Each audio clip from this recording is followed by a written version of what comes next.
আসসালামু আলাইকুম। আজকে সবচেয়ে গুরুত্বপূর্ণ কিছু টপিক অর্থাৎ পারমাণবিক সংখ্যা, প্রোটন সংখ্যা, ইলেকট্রন সংখ্যা, ভর সংখ্যা এবং নিউটন সংখ্যা এগুলো কিভাবে খুব সহজে নির্ণয় করা যায় সেগুলোই আজকে খুব সহজ করে দেখাবো। এই যে বোর্ডে যে তথ্যগুলো লিখে রেখেছি এগুলো 7 থেকে শুরু করে 11-12 পর্যন্ত এমনকি মেডিকেল ভার্সিটি ভর্তি পরীক্ষাতেও এইগুলো থেকে কোশ্চেন এসে থাকে, যেগুলো আজকের এই ছোট্ট ক্লাস করার মাধ্যমে এগুলো কনসেপ্ট একেবারে ক্লিয়ার হয়ে যাবে। ওকে, তো প্রথমে যদি আমরা এখন শুরু করি আসলে, তো দেখো আমরা একটা প্রতীকী চিহ্ন নেব। এখানে দেখো একটা প্রতীকী চিহ্ন যেটা x নিলাম। তো x এর আমরা x দিয়ে আসলে এই সবকটা এখান থেকে বোঝাবো, x দিয়ে সবগুলো বোঝাবো। প্রথমে যদি আমি প্রথমটা নিয়ে পারমাণবিক সংখ্যা নিয়ে আলোচনা করি। পারমাণবিক সংখ্যা, পারমাণবিক সংখ্যা কাকে বলে, এটা কোথায় থাকে, এটার কাজ কি সব দেখবো এখন। দেখো পারমাণবিক সংখ্যা,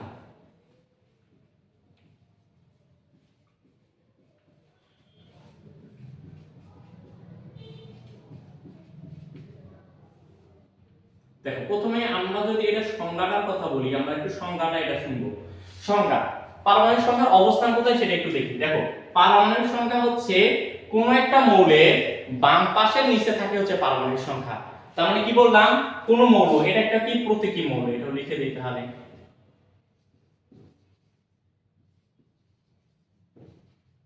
এটা একটা কি প্রতীকী মৌল। তো কোন মৌলের বাম পাশে নিচে থাকে কি পারমাণবিক সংখ্যা। পারমাণবিক সংখ্যা কাকে বলে, যে কোন মৌলের বাম পাশে অবস্থিত প্রোটন সংখ্যাকে পারমাণবিক সংখ্যা বলা হয়। ওকে, আমরা পারমাণবিক সংখ্যা পাইলাম, এটা সংজ্ঞা পাইলাম। এটার অবস্থান যদি আমরা দেখি, অবস্থান কোথায়, বাম পাশে নিচে, বাম পাশের নিচে। ওকে, অবস্থানের পর আর কি, এটা হচ্ছে প্রকাশ, এটাকে কি দ্বারা প্রকাশ করা হয়, অর্থাৎ পারমাণবিক সংখ্যাকে কি দ্বারা প্রকাশ করা হয়, পারমাণবিক সংখ্যাকে z দ্বারা প্রকাশ করা হয়। ওকে, তার মানে আমরা পারমাণবিক সংখ্যা সম্পর্কে কি জানলাম, প্রথমে সংজ্ঞা জানলাম পারমাণবিক সংখ্যা কাকে বলে, তারপরে পারমাণবিক সংখ্যার অবস্থান কোথায়, তারপর পারমাণবিক সংখ্যাকে কি দ্বারা প্রকাশ করা হয় এটা আমরা জেনে গেছি। তার মানে আমরা বলতে পারি যে আমাদের পারমাণবিক সংখ্যা এটা সম্পর্কে আমাদের জানা শেষ। ওকে, পারমাণবিক সংখ্যা জানলে আমরা এবার পরেরটা নিয়ে একটু দেখব। পারমাণবিক সংখ্যার পর আমরা প্রোটন সংখ্যা দেখব। আচ্ছা, তাহলে দেখো এবার প্রোটন সংখ্যা।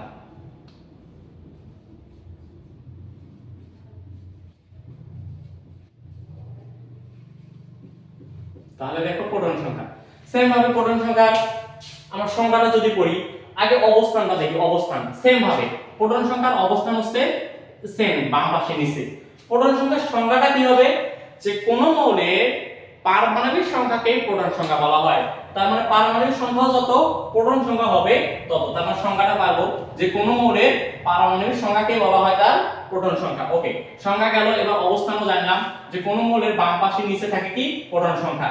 এটাকে প্রকাশ কি দ্বারা প্রকাশ করা হয়, এটাকে হচ্ছে p দ্বারা প্রকাশ করা হয়। দেখো তার মানে আমরা কি প্রোটন সংখ্যা সম্পর্কে জেনে ফেললাম। প্রোটন সংখ্যা, প্রথমে প্রোটন সংখ্যার সংজ্ঞা।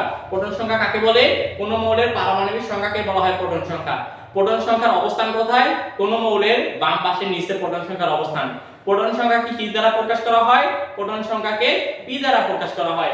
এখান থেকে এক্সট্রা আরেকটা জিনিস জেনে নিব যে প্রোটন সংখ্যা সম্পর্কে। প্রোটন সংখ্যার চার্জ আছে, প্রোটন সংখ্যার চার্জ কত, প্রোটন সংখ্যার চার্জ হচ্ছে +1।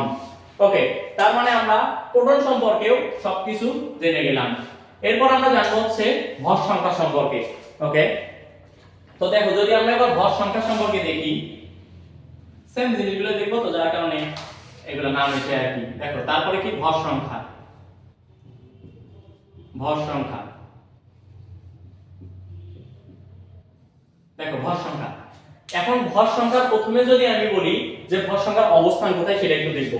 দেখো ভর সংখ্যার অবস্থান হচ্ছে, দেখো কোন মৌলের বাম পাশে উপরে হচ্ছে ভর সংখ্যার অবস্থান, কোন মৌলের বাম পাশের উপরে, অর্থাৎ এই এই জায়গাটুকুতে ভর সংখ্যা। তার মানে এর একটা মৌল, এটা এই সাইডটা হচ্ছে বাম সাইড, বাম সাইডের উপরে কি থাকে ভর সংখ্যা। তার মানে ভর সংখ্যার অবস্থান কোথায়, কোন মৌলের বাম পাশের উপরে হচ্ছে ভর সংখ্যার অবস্থান।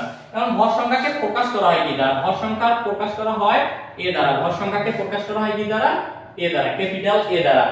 ভর সংখ্যা কোথায় থাকে? কোন মৌলের বাম পাশের উপরে থাকে ভর সংখ্যা। ভর সংখ্যাকে কি দ্বারা প্রকাশ করা হয়? ক্যাপিটাল এ দ্বারা। এখন যদি বলি ভর সংখ্যার সংজ্ঞাটা কি, যে ভর সংখ্যা বের করতে হলে কোন মৌলের প্রোটন সংখ্যা প্লাস নিউট্রন সংখ্যা, প্রোটন সংখ্যা এবং নিউট্রন সংখ্যা যোগফলকে বলা হয় ভর সংখ্যা। তার মানে যদি বলো ভর সংখ্যা কাকে বলে, যে কোন মৌলের প্রোটন এবং নিউট্রন সংখ্যার যোগফলকে বলা হয় ভর সংখ্যা। তার মানে দেখো আমরা ভর সংখ্যা সম্পর্কে কি কি জানলাম? ভর সংখ্যার সংজ্ঞা কি? যে কোন মৌলের প্রোটন এবং নিউট্রন সংখ্যার যোগফলকে বলা হয় ভর সংখ্যা। ভর সংখ্যার অবস্থান কোথায়? কোন মৌলের বাম পাশের উপরে হচ্ছে ভর সংখ্যার অবস্থান। ভর সংখ্যাকে কি দ্বারা প্রকাশ করা হয়? ভর সংখ্যাকে ক্যাপিটাল এ দ্বারা প্রকাশ করা হয়। দেখো আমরা ভর সংখ্যা সম্পর্কেও আমরা সবগুলো তথ্য জেনে গেছি, তাই না? ভর সংখ্যা আমাদের ক্লিয়ার। এখন আমরা জানবো নিউটন সংখ্যা সম্পর্কে। দেখো নিউটন সংখ্যা, দেখো নিউটন সংখ্যা তাহলে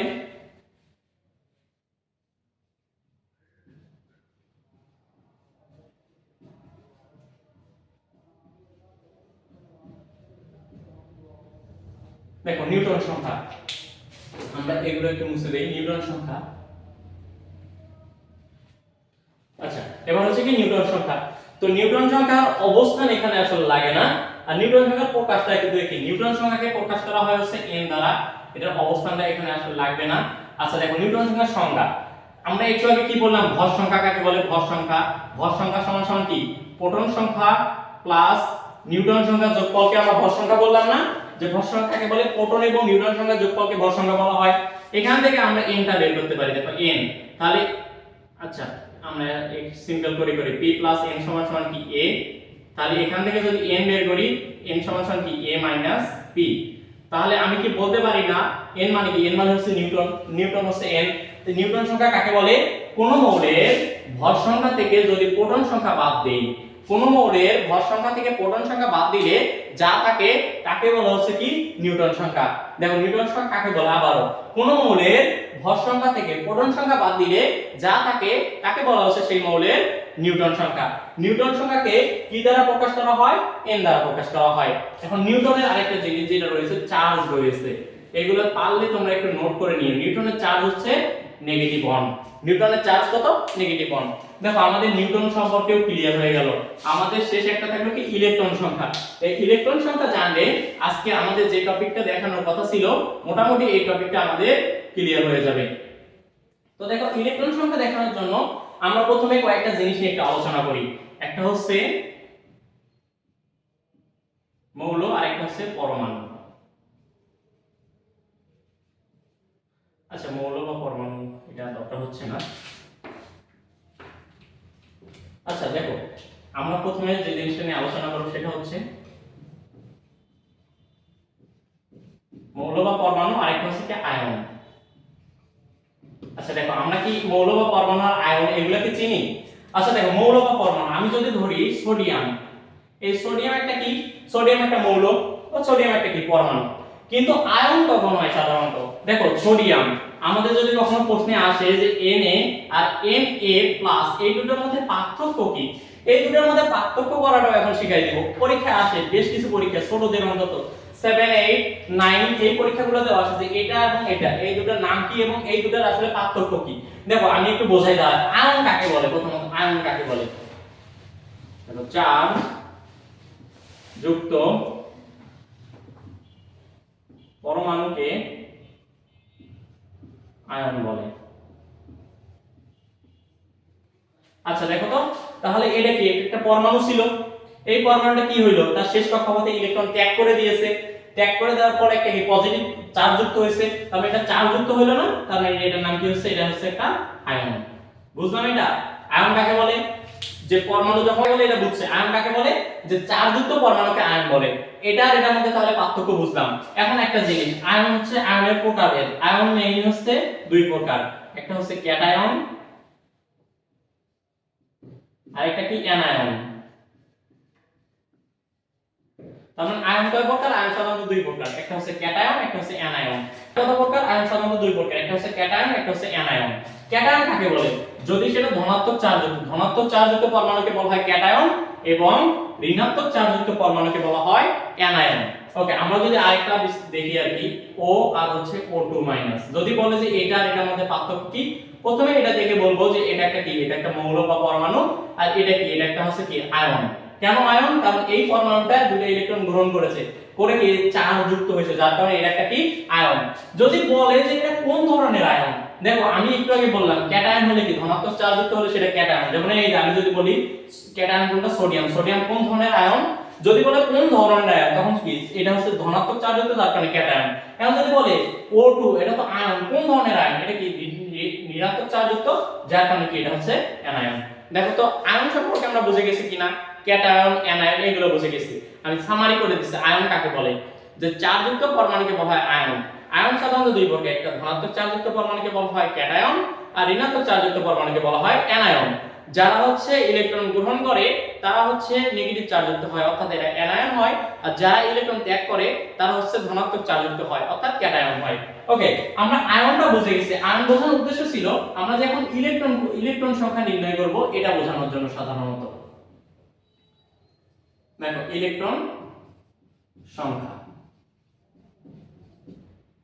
দেখো ইলেকট্রন সংখ্যা, ইলেকট্রন সংখ্যার আমরা এখানে আসলে এটা সংজ্ঞা দিতে পারি। সংজ্ঞা কি, যে এই যে কোনো একটা মৌলের ক্ষেত্রে, এটা হচ্ছে মৌলের ক্ষেত্রে ইলেকট্রন সংখ্যা সাধারণত ভিন্ন ভিন্ন হয়। যেমন হচ্ছে এটা আর এটার ক্ষেত্রে ইলেকট্রন সংখ্যার ভিন্নতা দেখতে পাবো। এটা কি মৌল। প্রথমে আমরা মৌলের ইলেকট্রন সংখ্যা বের করা শিখি। কোন একটা মৌলের ক্ষেত্রে যদি বলে সংখ্যা, কোন একটা মৌলের ক্ষেত্রে কোন মৌলের প্রোটন সংখ্যাকে তার ইলেকট্রন সংখ্যা বলা হয়। এটা একটা সিম্পল মৌলের ক্ষেত্রে। যেমন এটা যদি বলি এটা হচ্ছে প্রোটন সংখ্যা কত, প্রোটন হচ্ছে 11। যদি বলি ইলেকট্রন কত, ইলেকট্রন 11। তার মানে সংখ্যাটা কি দাঁড়াচ্ছে, কোন মৌলের প্রোটন সংখ্যাকে বলা হয় ইলেকট্রন সংখ্যা। ওকে, সংজ্ঞা পারলাম।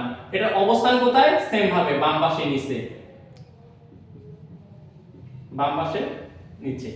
ওকে, এটা প্রকাশ কি, ই মাইনাস দিয়ে প্রকাশ করা হয়। এটা চার্জ কি, এটা চার্জ হচ্ছে ইলেকট্রনের চার্জ হচ্ছে নেগেটিভ ওয়ান। ইলেকট্রনের চার্জ কি, নেগেটিভ ওয়ান। ওকে, তাহলে ইলেকট্রন বুঝলাম আমরা। কোন একটা পরমাণুর ক্ষেত্রে ইলেকট্রন বুঝলাম। পরমাণুর ক্ষেত্রে কি, কোন মৌলের প্রোটন সংখ্যাকে তার ইলেকট্রন সংখ্যা বলা হয়। ইলেকট্রনকে প্রকাশ করা হয় মাইনাস ই দ্বারা। ইলেকট্রনের চার্জ কত, -1। ইলেকট্রন কোথায় থাকে, সেম ভাবে প্রোটন যেখানে থাকে ওখানে আমরা ইলেকট্রনকে অবস্থান দিয়েছি। এখন একটা জিনিস, আয়নের ক্ষেত্রে সাধারণত ইলেকট্রন সংখ্যার পরিবর্তন ঘটে। আচ্ছা, এটা তো আমরা ইলেকট্রন দেখলাম কত, যে ইলেকট্রন কত, যে প্রোটন সংখ্যা যত ইলেকট্রন সংখ্যা তত। কিন্তু যখন আয়ন হয়, আয়নের ক্ষেত্রে ইলেকট্রন সংখ্যা কি হয় দেখো, কমে যায় বা বেড়ে যায়। যেমন ক্যাটায়নের ক্ষেত্রে দেখো এখানে কি প্রোটন কত, সেম ভাবে এখানে কত, প্রোটন কত 12। কিন্তু ইলেকট্রনের ক্ষেত্রে কি হয়েছে, এর তো আগে ছিল কয়টা, আগে 12টা ছিল, এখন কি করছে 2 প্লাস, একটু আগে বললাম প্লাস মানে কি দুইটা সে দান করেছে, তার মানে এখানে দুইটা ত্যাগ করেছে, তার মানে ইলেকট্রন কত 10। বুঝলাম? তার মানে কি বুঝলাম, যে মৌলের ক্ষেত্রে বা পরমাণুর ক্ষেত্রে প্রোটন সংখ্যাই তার ইলেকট্রন সংখ্যা, কিন্তু আয়নের ক্ষেত্রে তার যতগুলো ইলেকট্রন ত্যাগ বা গ্রহণ করেছে সেটা বাদ দিয়ে তার ইলেকট্রন সংখ্যা গণনা করতে হবে। যদি আমি অক্সিজেন বের করি, অক্সিজেনের প্রোটন কত, এখানে প্রোটন হচ্ছে 8। এটা যদি বলি ইলেকট্রন কত, ইলেকট্রন কি হয়েছে, আগে ছিল 8টা, -2 মানে দুটো গ্রহণ করেছে, এখন কয়টা হচ্ছে, 10টা ইলেকট্রন হয়েছে। ওকে, আমরা কি ইলেকট্রন সম্পর্কে সবটাই বুঝে গেছি? আশা করি যে ইলেকট্রন সম্পর্কেও আমাদের ধারণা টোটালি ক্লিয়ার হয়ে গেছে। দেখো তার মানে আমরা ইলেকট্রনও বুঝলাম। আমরা এখন দুইটা আসলে প্র্যাকটিস করব যে আমরা যেগুলো পড়লাম এগুলো আসলে মিলতেছে কিনা বা পারতেছে কিনা। যদি পারি তাহলে আমি দুই একটা করার পর প্র্যাকটিস দিব আসলে। দেখো যদি আমি এখন করি যে অ্যালুমিনিয়াম, অ্যালুমিনিয়াম আগে এটারে করি, এটা কি প্রোটন, ইলেকট্রন, নিউটন, ভর, পারমাণবিক সংখ্যা, আর কি এই কয়টা আমাদেরকে নির্ণয় করতে বলছে। আমাকে জাস্ট এতটুকু দেওয়া আছে যে অ্যালুমিনিয়াম কত 13। ওকে, অ্যালুমিনিয়ামের প্রোটন কত তাহলে 13, ইলেকট্রন কত, এটা একটা মৌল তার মানে ইলেকট্রন কত 13। নিউটন কত, নিউটন কেমনে বের করব, নিউটন কি ভর সংখ্যা থেকে প্রোটন সংখ্যা বাদ দিলে আমি কি পাবো, নিউটন সংখ্যা পাবো। তো এটা ভর কত, এটা কই থেকে জানবো আমরা। তো দেখো আমি ভর বের করার জন্য একটা ভিডিও দিয়েছি।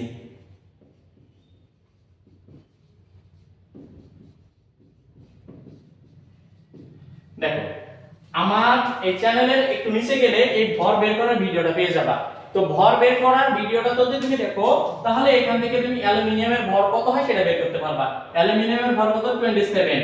তো এই 27 জানার জন্য হলে আমাকে এই ভিডিওটা দেখতে হবে। এই ভিডিওটা দেখলে আমরা কি এই ভরগুলো বের করতে পারবো। ওকে, তার মানে ভর কত 27, প্রোটন সংখ্যা কত 13। তার মানে এটা কি হবে, এটা নিউট্রন সংখ্যা কত হবে 14, ভর সংখ্যা কত হবে 27। সে ভর কোথা থেকে বের করলাম, ভর বের করার জন্য আমাকে এটা দেখতে হবে যে পারমাণবিক সংখ্যা কত, পারমাণবিক সংখ্যা সেম 13। ওকে, বুঝেছি। সেম জিনিসটাই এটাই যদি এরকম হতো Al 13 27 3 প্লাস, এখানে এই সব কিছু সেম থাকতো শুধুমাত্র এটা ব্যতীত। তখন এখানে ইলেকট্রন কি হইতো, ইলেকট্রন কয়টা আগে ছিল 13টা, এখন কি 3 প্লাস মানে কি তিনটা দান করেছে, 3 প্লাস কত হবে 10 হবে। দেখো আমরা ইলেকট্রন সংখ্যা, প্রোটন সংখ্যা, নিউট্রন সংখ্যা, পারমাণবিক সংখ্যা সবগুলো ইনশাআল্লাহ বের করা শিখেছি এবং খুব সহজভাবে করা শিখেছি। দেখো যদি আমরা এগুলো করা শিখি তাহলে বাসায় কয়েকটা প্র্যাকটিস করব। সেগুলো হচ্ছে নাইট্রোজেন 7, তারপরে হচ্ছে সিলিকন 14, তারপর হচ্ছে ক্লোরিন 17। আচ্ছা, এই তিনটা আমরা প্র্যাকটিস করব। এই তিনটা প্র্যাকটিস করে দেখব যদি আমরা পারি কিনা। যদি পারি তাহলে আমার এখানে একটু দিয়ে দিবা, আমি চেক করে দেখব যে আসলে হয়েছে কিনা। ওকে, আশা করি যে আজকের এই যে টপিকটা করালাম এই টপিকটা তোমাদের একেবারে ক্লিয়ার হয়ে যাবে যদি কেউ ভিডিওটা শুরু থেকে শেষ পর্যন্ত দেখতে পারো। আশা করি সবার অনেক অনেক উপকার হবে এবং সামনে আরো এরকম ইন্টারেস্টিং এবং গুরুত্বপূর্ণ কিছু ভিডিও নিয়ে তোমাদের সামনে হাজির হব। ততক্ষণ পর্যন্ত সবার সুস্বাস্থ্য কামনা করছি এবং যাদের পরীক্ষার সামনে মনোযোগ দিয়ে পড়াশোনা করো, পরীক্ষা অনেক ভালো রেজাল্ট করো, সবার জন্য অনেক দোয়া এবং শুভকামনা রইল। আসসালাম।